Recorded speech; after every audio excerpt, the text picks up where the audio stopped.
हमारी माँ दीदी ने इसे वचन दिया था कि हम असुर देव माता अदिति को सुरक्षित छोड़ देंगे, पर यह वचन नहीं दिया था कि हम इस पक्षी और इसकी माँ पर आक्रमण नहीं करेंगे। अब जा तू अपना आखेट कर ले, मैं यहीं बैठकर विष्णु जी का ध्यान करती हूँ। अवश्य, पर उससे पहले आप अपनी आंखें बंद कर दीजिए। आंखें बंद कर लूं? हाँ, कीजिए ना माँ।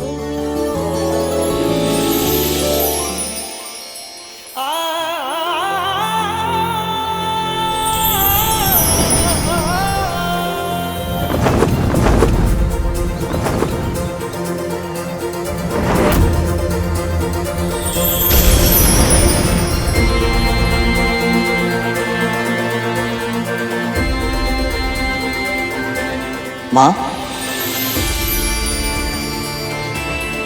बहुत दिनों से आपकी सेवा नहीं की थी। ना आपके लिए जल लाया, ना रात में पंखा झला, ना आपके चरण दबा पाया। आपकी सेवा के बिना जीवन अधूरा सा लगता है माँ।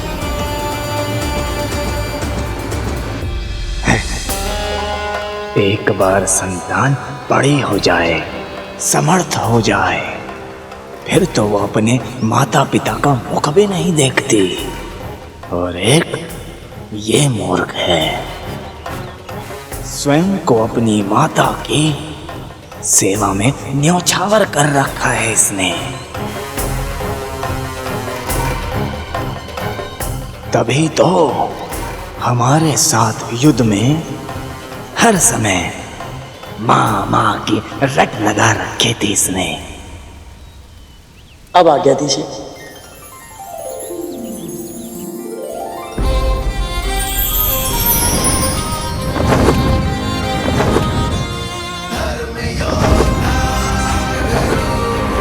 अब मिला प्रतिशोध लेने का अवसर।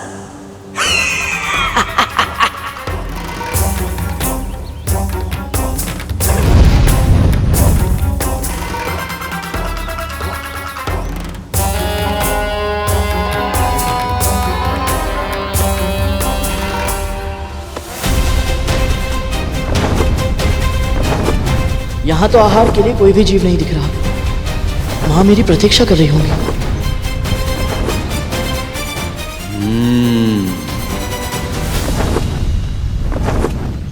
ये मेरी माया का चमत्कार है गरुड़। मैंने सभी जीवों को तुम्हारी दृष्टि से ओझल कर दिया है।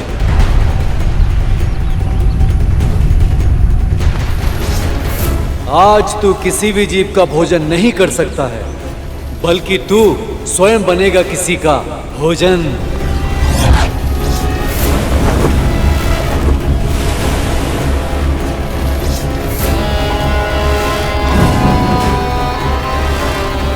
हे भोलेनाथ, हे दीनानाथ, मेरी सहायता कीजिए। हे भोलेनाथ, मेरी सहायता कीजिए। अपने भक्तों पर कृपा कीजिए। हे भोलेनाथ, अपने भक्तों की सहायता कीजिए। हे दीनानाथ, मुझ पर दया कीजिए। तुम कौन? भयभीत मत होइए, मैं आपकी सहायता करने के लिए आया। तुम कौन हो बालक? तुम मेरी क्यों सहायता करना चाहते हो? बस आप यही समझ लीजिए कि मैं भी आप ही की तरह एक भक्त हूँ। और रहा प्रश्न आपकी सहायता करने का, तो मेरी माँ कहती है जब भी परोपकार करने का अवसर मिले तो हिचकिचाना मत। भोलेनाथ, तुम्हें आशीर्वाद दे बालक। बस मेरा एक काम कर दो, इस मटके में जल भरकर मेरी कुटिया तक छोड़ दो। बस इतनी सी बात? मैं अभी गया और अभी आया। लाइए।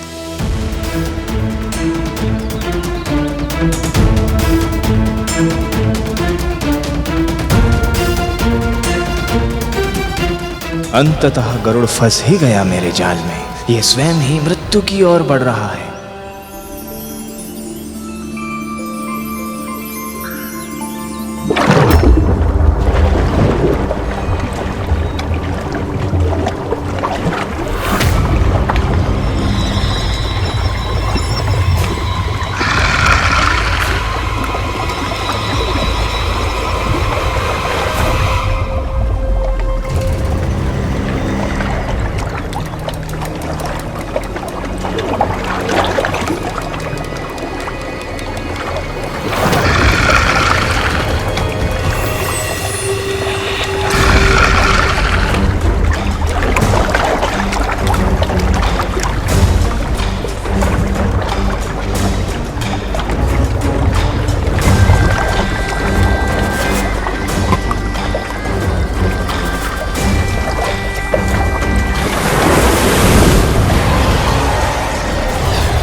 भगवते वासुदेवाय।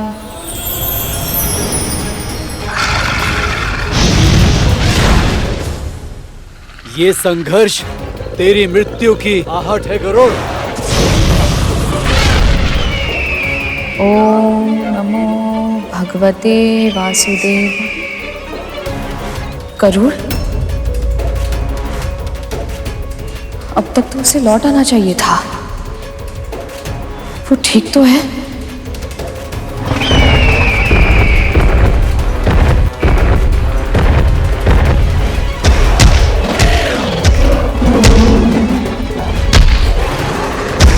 कहाँ रह गया?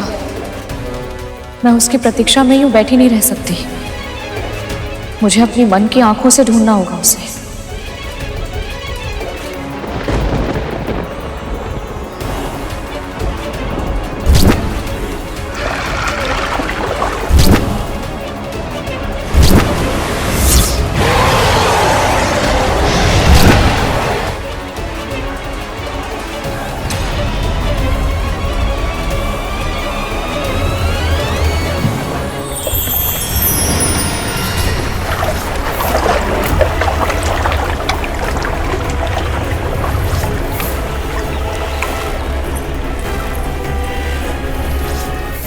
गरुड़,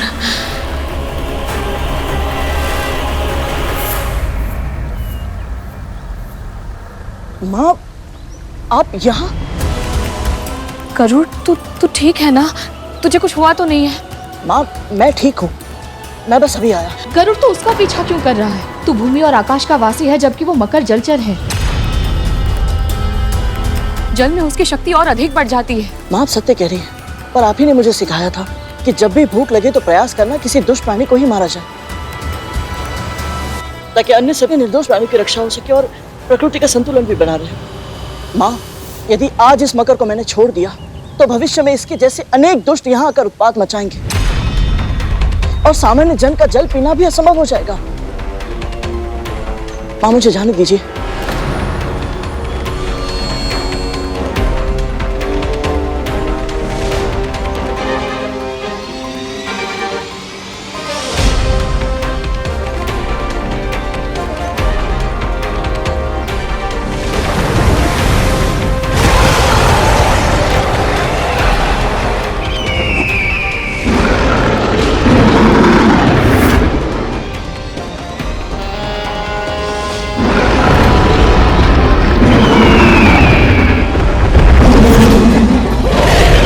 यमराज को इतनी प्रतीक्षा मत कराओ मकरराज।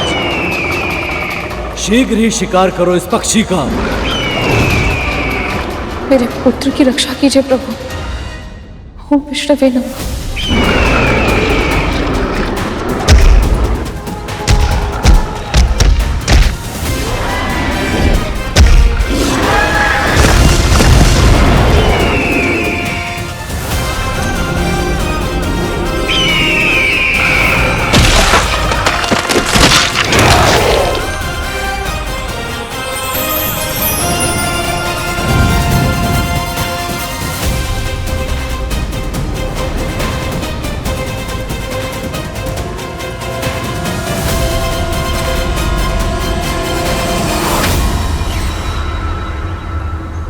राहु, तो ये सब इसी का षड्यंत्र था। दुष्टों को कितना भी समझाओ, ना सुधरते हैं ना संभलते हैं।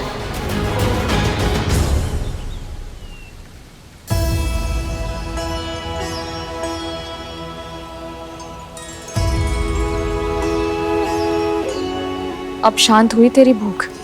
बुराई का नाश करके केवल भूख ही नहीं, मन भी शांत हो गया। माँ, चल अब घर चलते हैं। कद्रू दीदी प्रतीक्षा कर रही होंगी। और माँ, वो शेष बातें हम घर चल के करेंगे गरुड़। चल अब। ये भी अवसर हाथ से निकल गया, किंतु मुझे शीघ्र ही माँ को बड़ी माँ की मंशा से अवगत करना होगा।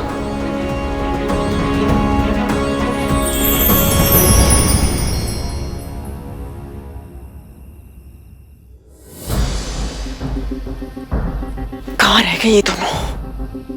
माँ, यदि गरुड़ को सारा सत्य पता चल चुका है तो फिर वो अभी तक मौन क्यों है? मैं भी वही सोच रही हूँ तक्षक। कहीं ऐसा तो नहीं कि ये दोनों माँ पुत्र भोजन के बहाने हमें ही भोजन बनाने का षड्यंत्र रच रहे हो? मुझे कैसे पता होगा कालिया? आपने इतना पूछा फिर भी गरुड़ कुछ नहीं बोला, क्यों माँ? हाँ माँ, अगर हमें पता ही नहीं चलेगा कि उसे क्या पता है वो कितना, तो हम उसे नियंत्रण में कैसे रख पाएंगे? प्रश्न प्रश्न प्रश्न। तुम लोगों को केवल प्रश्न पूछने के लिए जन्म दिया है ना मैंने। एक वो गरुड़ है जो अपनी माँ के लिए आकाश पाताल एक कर रहा है, और तुम लोग उल्टे सीधे प्रश्न करके मेरी चिंता बढ़ा रहे हो। जब कुछ करते हैं तब भी डांट पड़ती है और जब कुछ नहीं करते तब भी डांट पड़ती है।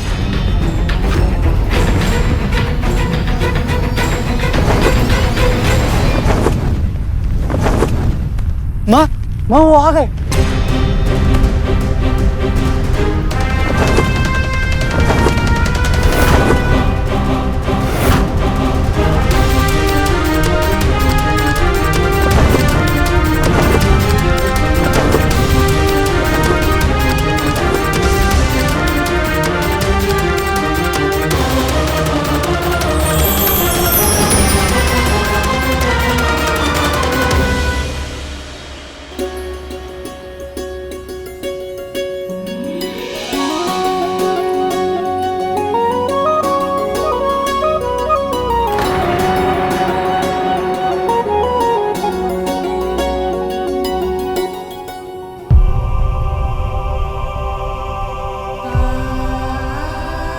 ये घाव कैसे लगे तुझे?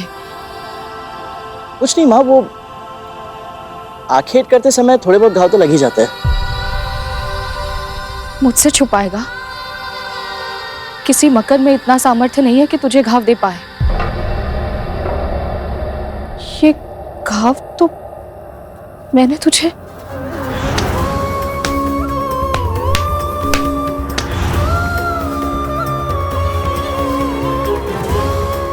माँ, कुछ नहीं हुआ है मुझे। कैसे नहीं हुआ? तुझसे बिना कुछ पूछे इतना मारा और तू भी चुपचाप मार खाता चला गया। इतने विकट असुरों से युद्ध करके आया, तुझे कुछ नहीं हुआ और मेरे मारने से इतने घाव। ये संसार में किसी के भी प्रहार का कोई भी प्रभाव नहीं पड़ता मुझ पर, और जब आप मारेंगी तो कष्ट होगा ना माँ।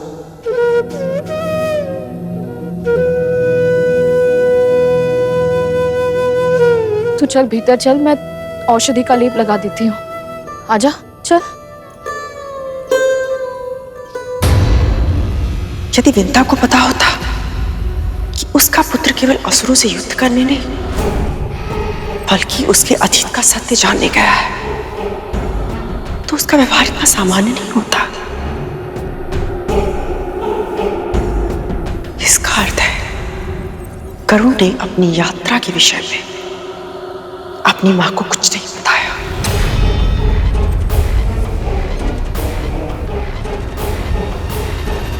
पर क्यों?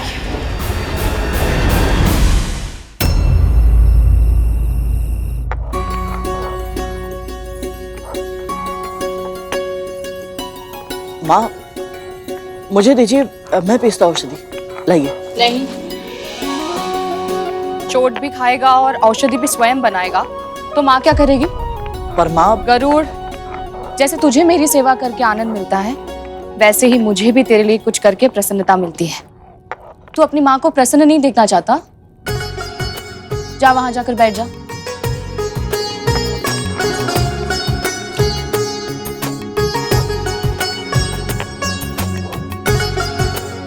सोचा था भोजन करते समय माँ को अपनी यात्रा के विषय में सब बता दूंगा, पर अवसर ही नहीं मिला। और अब तो बहुत रात हो गई है, माँ भी थक गई होंगी।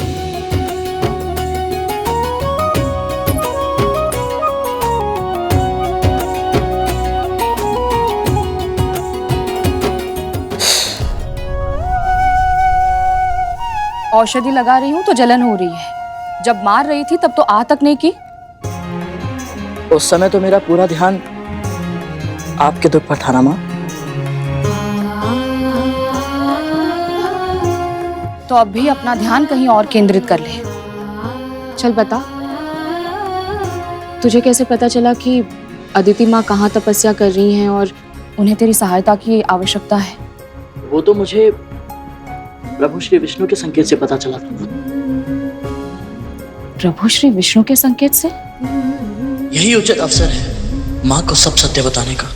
मैं आपको आरंभ से सब कुछ बताता हूँ। क्या हुआ? तू इतना गंभीर क्यों हो गया? ऐसा क्या बताने वाला है तू? माँ, मैं आपकी दास्ता की कथा जानने के लिए आपको बिना बताए वैकुंठ गया था।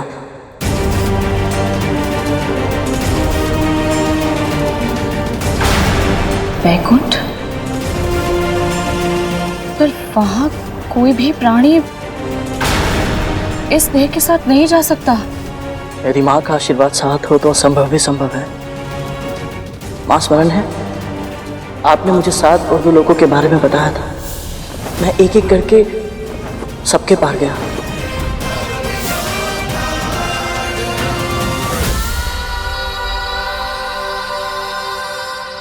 और दूर से ही सही पर ब्रह्मलोक में मुझे पिताजी के दर्शन हुए। माँ, सत्य? हाँ माँ, पिताजी के मुख पर जो तेज था ऐसा मैंने कहीं नहीं देखा। वो तेज, उसकी आभा सबसे अलग है पुत्र। ऋषियों में सर्वप्रथम है। ब्रह्मा, विष्णु, महेश सब उनका सम्मान करते हैं। उनकी अर्धांगिनी होना मेरे लिए गर्व की बात है। और तू भी बहुत भाग्यशाली है पुत्र कि तू उनका पुत्र है।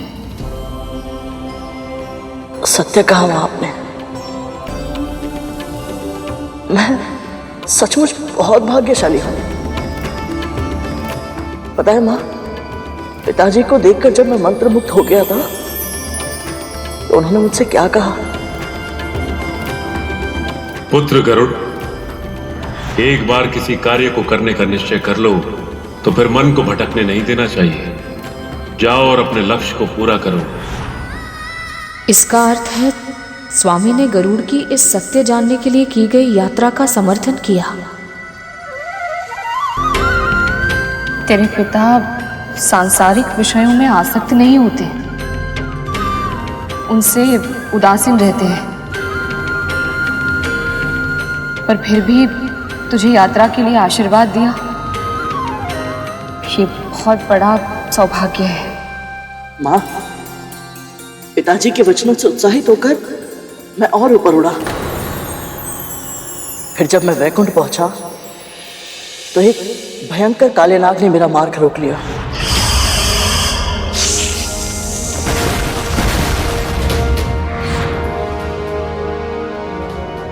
अनंत, मेरा पुत्र शेषनाग। माँ, मैं तो शेष भैया को जानता था, पर वो मुझे नहीं जानते थे। उन्हें ऐसा लगा कि कोई असुर प्रभु विष्णु की तपस्या को भंग करने के लिए आया है, इसीलिए उन्होंने मुझ पर आक्रमण किया।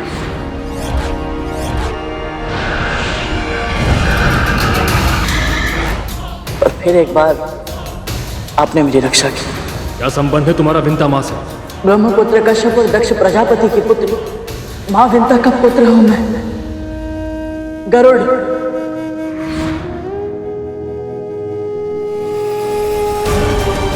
शेषनाग ने मेरा पुत्र होते हुए भी इस विंता का साथ